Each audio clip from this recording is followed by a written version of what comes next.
Imagine you were paying a bill every single month for something that a man named Nikola Tesla already figured out how to give you for free.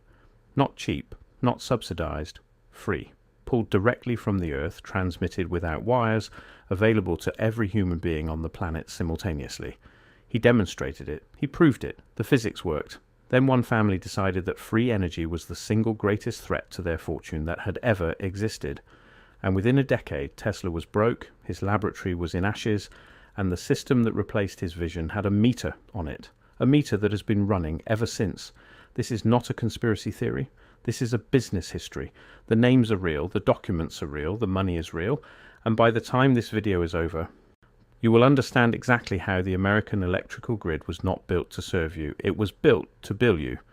Stay with us, because today we are pulling back the curtain on one of the greatest economic coups in the history of the modern world. To understand what was lost, you first have to understand what existed before the theft. In the 1880s, electricity was not a utility. It was a wonder. The first central power station in the United States, Thomas Edison's Pearl Street Station in Lower Manhattan, opened in September of 1882. It served 59 customers. It covered roughly 1 square mile. And to receive power from it, you needed to be physically connected to it by copper wire buried under the street. Edison's model was, in every meaningful sense, a gas lamp company with better fuel. You paid for the electricity the same way you paid for coal or kerosene. You burned it, you measured it, you got billed. The meter was built into the concept from day one. Edison was a brilliant inventor, but he was also a businessman who had investors to satisfy and a revenue model to protect. Across the Atlantic, a young Serbian mathematician and physicist named Nikola Tesla was looking at the same problem from a completely different angle. Tesla was not thinking about how to sell electricity. He was thinking about what electricity actually was. Tesla had already developed alternating current, which we know today as a C-power, the system that actually runs the entire modern world. He had done this while working for Edison, who rejected it completely. Edison preferred direct current, DC, because he had already built his entire business around it. The conflict between them became known as the War of Currents, and it is one of the most consequential business disputes in American history. Tesla left Edison's employ and eventually found a backer in George Westinghouse, a Pittsburgh industrialist who understood that alternating current could transmit power over far greater distances than direct current ever could. The Westinghouse-Tesla partnership won the contract to electrify the 1893 World's Columbian Exposition in Chicago. Over 100,000 light bulbs illuminated the fair using AC power, and the public was transfixed. The following year, Westinghouse and Tesla built the first major hydroelectric power station at Niagara Falls, transmitting electricity 26 miles to the city of Buffalo, New York. It was the largest electrical project in human history up to that point. A C-power won the War of Currents. Edison's D-CAM-C model was commercially dead within a decade. But Tesla was not finished, not even close. Because while everyone else was celebrating the transmission of electricity through wires, Tesla had been working in private on something that made wires irrelevant entirely. In 1899, Tesla moved to Colorado Springs and built a laboratory unlike anything that had existed before. The facility was equipped with a massive magnifying transmitter, an enormous resonant coil capable of producing electrical discharges of extraordinary power. The bolts of artificial lightning Tesla generated at Colorado Springs were so large and so loud that they could be seen from 10 miles away and heard from twice that distance. What Tesla was trying to do at Colorado Springs and later at Wardenclyffe Tower on Long Island was transmit electrical energy wirelessly through the Earth itself. His theory, which modern physicists largely accept as sound in principle, held that the Earth functioned as a giant conductor. If you could excite it at the right resonant frequency, you could pull energy from it at any point on the planet's surface, with the right receiver tuned to that frequency. The implications were staggering. If Tesla was right, and his Colorado Springs experiment strongly suggested he was, then every human being on Earth could access electrical power with nothing more than a properly tuned receiving device. No power lines, no central stations, no billing infrastructure, no meter, free electricity. Man, not free as in subsidized by some government program. Free as in the energy already exists in the earth and the atmosphere, and the only thing you need is the knowledge of how to access it. Tesla found his patron for Wardenclyffe Tower in J.P. Morgan, the most powerful financier in American history. Morgan had already consolidated steel, railroads, and banking. He controlled companies that generated hundreds of millions of dollars per year. He agreed to fund Tesla's Long Island project to the tune of $150,000, which was an enormous sum in 1901. But Morgan made a critical assumption when he wrote that check. He assumed Tesla was building a wireless telegraph and telephone system, a competitor to Marconi's radio technology. That was a business model Morgan understood. You charge for the transmission. You control the infrastructure. You collect the fee. What Tesla was actually building was something else entirely. And when Morgan figured out what that something else was, the project died. The story that gets repeated is that Morgan pulled Tesla's funding because Marconi beat Tesla to the first transatlantic radio transmission in December 1901, making Tesla's wireless communication ambitions commercially redundant. That story is technically accurate, but functionally incomplete. The fuller version of events requires understanding who J.P. Morgan actually was and what he actually controlled. By 1901, J.P. Morgan had organized and financed the formation of General Electric. Not founded it, organized it. Morgan had taken Edison's various electrical companies, combined them with the Thomson-Houston Electric Company, and created General Electric in 1892, specifically to dominate the electrical industry in the United States. Morgan held significant financial interests in General Electric. General Electric's entire business model was predicated on selling electrical equipment and, more importantly, on the electrical utilities that purchased that equipment and billed consumers for the power. The business chain worked like this. Morgan's banks financed the construction of power plants. Those power plants purchased turbines, generators, and switchgear from General Electric, in which Morgan held financial interests. The power plants then sold electricity to consumers through a metered billing system, generating perpetual revenue streams that secured the loans Morgan's banks had issued to build the plants in the first place. It was a closed loop of extraction. Morgan financed construction, Morgan's industrial interests supplied the equipment, and Morgan's financial network collected the returns from the billing system that never stopped running. Free electricity did not just threaten one part of this chain. It destroyed the entire model. If electricity was freely available from the earth itself, you did not need a power plant. You did not need Morgan's financing to build one. You did not need General Electric's equipment to equip one. You did not need a utility company to distribute the power.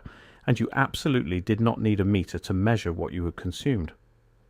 The story that Morgan simply lost interest because Marconi beat Tesla is a carefully comfortable version of events. The more accurate framing is that Morgan lost interest precisely when he understood what Tesla was actually building. In a famous exchange that Tesla himself recounted, Morgan asked him directly, "If the system works, where do I put the meter?" Tesla reportedly had no good answer. Because there was no good answer, that was the entire point. Without a meter, there was no revenue. Without revenue, there was no return on investment. Without a return on investment, J.P. Morgan was not interested. Morgan withdrew his funding in 1903, and without capital, Wardenclyffe Tower sat unfinished. Tesla spent years trying to find alternative backing. He failed. And in 1917, the tower was demolished and sold for scrap to pay Tesla's debts. Tesla died in a New York hotel room in January 1943, alone and nearly penniless. Yes, with approximately $3,000 to his name. The man who had literally invented the system that powers the modern world ended his life without enough money to keep the lights on in his own room. While Tesla was watching his dream collapse, the electrical infrastructure of the United States was being constructed on an entirely different set of principles. And the key to understanding those principles is understanding not just the technology involved, but the legal and financial architecture that surrounded it. The period from roughly 1895 to 1920 was the era of utility consolidation in America. Dozens of independent, locally owned electrical companies that had sprung up in cities across the country were being absorbed, merged, and folded into larger holding companies. The driving force behind this consolidation was not efficiency. It was not better service, it was control. The mechanism was the utility holding company. A holding company does not actually generate or distribute power. It owns the stock of the companies that do. Holding companies were largely unregulated because the Interstate Commerce Commission and state public utility commissions regulated the actual operating companies, not the financial structures that sat above them. This created a gap through which enormous amounts of financial manipulation could flow completely legally. Samuel Insull was the man who most clearly embodied this era. Insull had started as Thomas Edison's personal secretary in the 1880s and had risen to become the head of Commonwealth Edison in Chicago. He was a genius of industrial organization. And under his leadership, Chicago built one of the most efficient electrical systems in the world. But Insull's ambition did not stop at Chicago. Through the 1910s and 1920s, Insull constructed a pyramid of holding companies that ultimately controlled electrical utilities serving 5,000 communities in 32 states. At its peak, the Insull empire represented $2.7 billion in assets, control power for 1 in 8 Americans, and was structured in such a way that Insull himself controlled the entire pyramid with a relatively modest personal investment, because each layer of holding company used debt and leveraged stock to control the layer below it. The pyramid was designed to be extractive. The holding companies charged the operating utilities for management services, for financing, for equipment procurement, for every conceivable function. These charges flowed upward through the structure, generating profits for the holding company and its investors, regardless of how efficiently the actual utilities operated. The consumers paid for all of it because the utility commissions that were supposed to regulate rates had no visibility into the holding company structures above the operating companies they actually oversaw. This was not unique to Insull. Electric Bond and Share Company, a creation of General Electric, controlled utilities in 33 states by the late 1920s. Middle West Utilities, North American Company, Columbia Gas and Electric, all of them holding company pyramids, all of them extracting fees from operating utilities that were then extracted from ratepayers who had no choice but to pay. You did not choose your electrical utility in 1920. You did not choose it in 1950. In most of America, you still cannot choose it today. The natural monopoly doctrine, which was used to justify utility regulation and which the utilities themselves often lobbied for, ensured that each utility had exclusive territorial rights within its service area. No competition was permitted. No alternative providers could enter the market. You paid the rate that was set, and the rate was set by a commission that was frequently populated by former utility industry executives and that regularly approved rates that guaranteed the utilities a comfortable return on their investment. The grid was not built to serve you. The grid was built to be the infrastructure through which you would be permanently billed.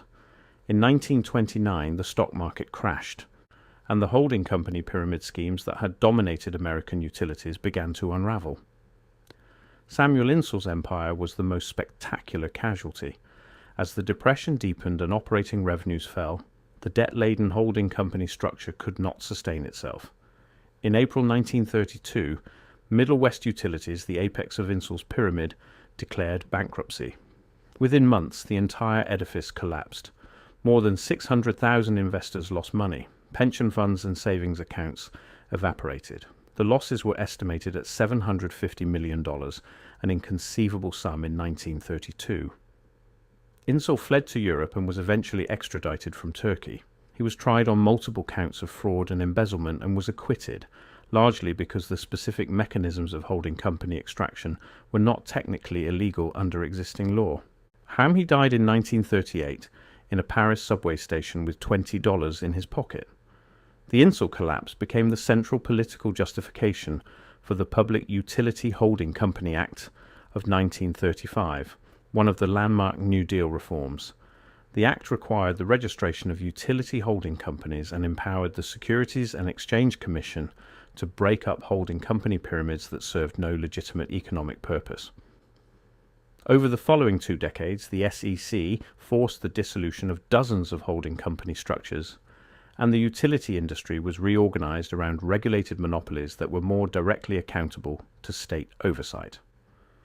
This is often told as the story of government stepping in to protect consumers from corporate abuse, and there is truth in that telling. But the other side of the story is that the regulated monopoly structure that emerged from the 1935 Act was itself a guarantee to the surviving utility companies. In exchange for accepting regulation of their rates, they received permanent, legally protected monopoly service territories, guaranteed returns on their investments, and a rate-setting process that allowed them to recover all of their costs, plus a defined profit margin from captive ratepayers. The regulation did not end extraction, it institutionalized it, it made it orderly, it put a bureaucratic process around it and called that process protection. Meanwhile, across the Atlantic and in archives that received very little public attention, researchers were beginning to piece together what exactly had been lost when Wardenclyffe Tower came down. And Tesla filed more than 300 patents during his lifetime. The majority of them, particularly the foundational AC, called system patents, were eventually purchased by Westinghouse. After Tesla's death, his papers and remaining materials were seized by the Office of Alien Property, a wartime security measure, on the grounds that Tesla held Yugoslav citizenship. The papers were eventually turned over to the Tesla Museum in Belgrade, but not before they had been reviewed by American military and intelligence officials. What the patents revealed, and what researchers have confirmed in the decades since, is that Tesla's wireless power transmission concept was not pseudo-science. The principles he articulated in patents filed between 1897 and 1902 described what modern engineers call Earth resonance transmission, when using the Schumann resonance of the Earth ionosphere cavity as a carrier medium. The Schumann resonance, formally identified by the German physicist Winfried Otto Schumann in 1952, 9 years after Tesla's death, confirmed that the Earth and its ionosphere do indeed form a resonant cavity that can propagate electromagnetic waves around the planet. Tesla had intuited this principle from his experimental observations at Colorado Springs more than half a century before Schumann described it mathematically.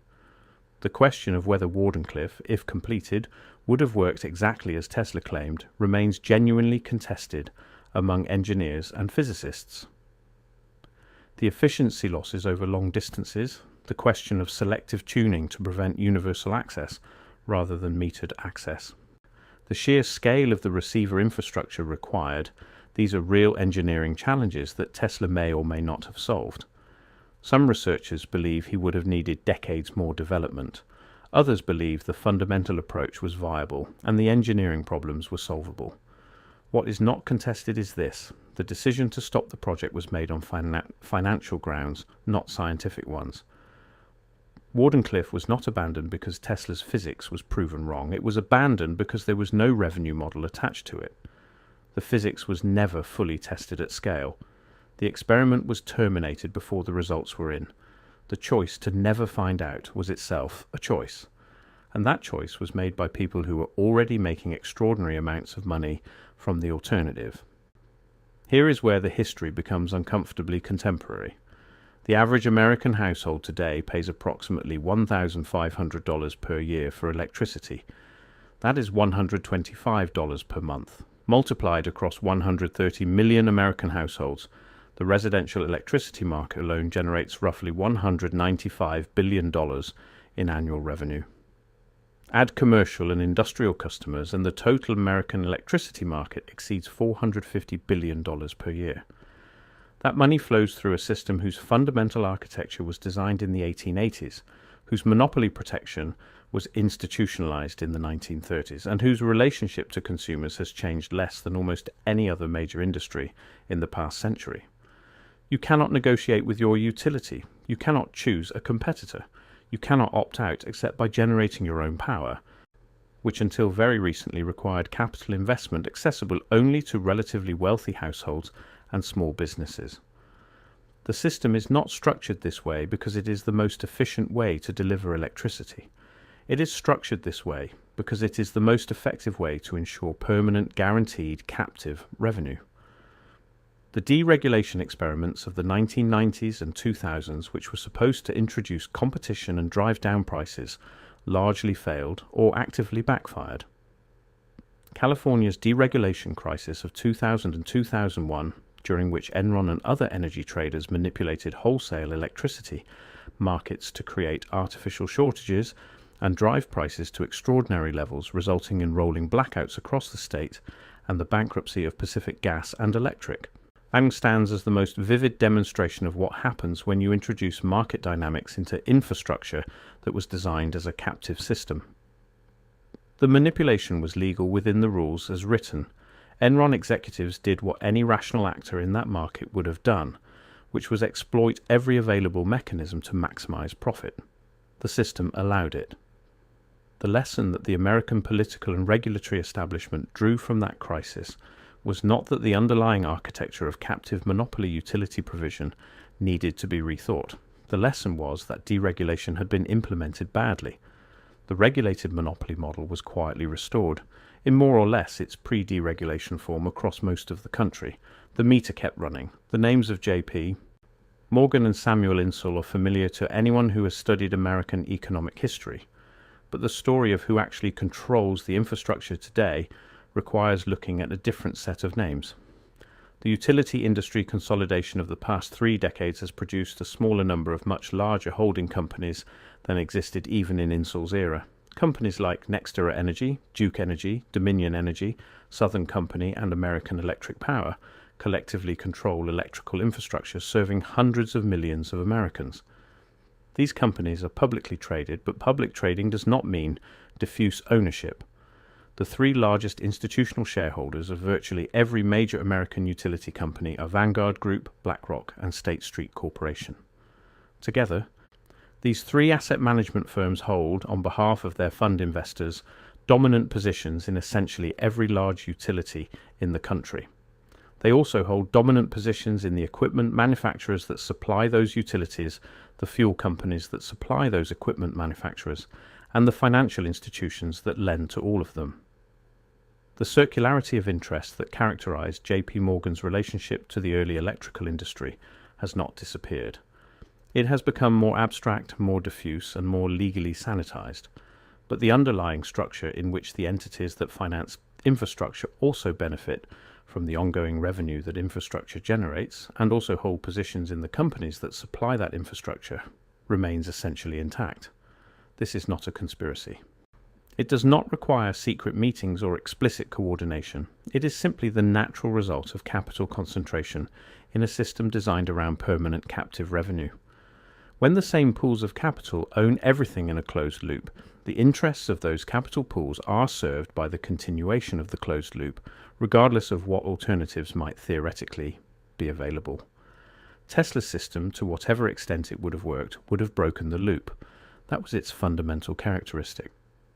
Wireless power transmission from the Earth itself does not have a fuel cost. It does not have a transmission infrastructure cost. It does not have a billing cost. The only cost is the initial construction of the receiving infrastructure, and once built, that infrastructure serves its users indefinitely, without ongoing payment. This is not merely inconvenient for the existing system, it is existentially incompatible with it. Tesla is the most famous case, but he is not the only one. Edwin Howard Armstrong invented FM radio, which is technically superior to AM radio in almost every meaningful way. Armstrong spent years fighting RCA, which controlled AM broadcasting infrastructure, in a patent dispute that eventually broke him financially. He died by suicide in 1954, and RCA paid a settlement to his widow that was a fraction of what his patents were worth. AM radio was suppressed for decades because its widespread adoption would have made RCA's AM infrastructure investment commercially obsolete.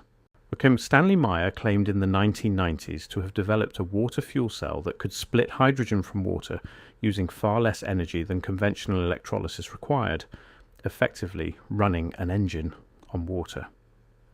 He died suddenly in 1998 after reportedly telling associates at dinner that he had been poisoned. His technology was never independently replicated at the efficiencies he claimed. Whether he was a fraud, a genuine innovator whose claims were slightly ahead of his actual results, or something else entirely, remains unresolved. What is clear is that his death ended the investigation before it could be concluded. Andrea Rossi has spent the past 15 years claiming to have developed a device he calls the ECAT, which allegedly produces energy through a process of low-energy nuclear reactions. Mainstream physics rejects his claims as implausible. Independent tests have produced contradictory results. He has been involved in extensive litigation. The device has never been brought to commercial scale. Whether Rossi is a visionary, a fraud, or a genuine experimenter whose results are simply not what he thinks they are. The pattern of his story follows a familiar arc: unconventional energy claim, scientific establishment rejection, legal entanglement, commercial failure. The pattern itself is what matters, not any individual case. The individual cases can each be explained in isolation. This one was a fraud. That one's physics was wrong. The other one died of natural causes. Each story, examined alone, has a plausible conventional explanation. Examined together as a pattern across more than a century, they describe something else. They describe a system that is structurally hostile to the development of any technology that would render the existing billing infrastructure obsolete. Not because of a conspiracy, but because the existing infrastructure has enormous financial and political power, and financial and political power is naturally deployed in the defense of itself. This is not unique to energy. It is how industrial incumbency works in every sector. Pharmaceutical companies resisted cheap generic alternatives. Telecom incumbents fought municipal broadband. Automotive incumbents fought the right to sell electric vehicles directly to consumers. The pattern is the same.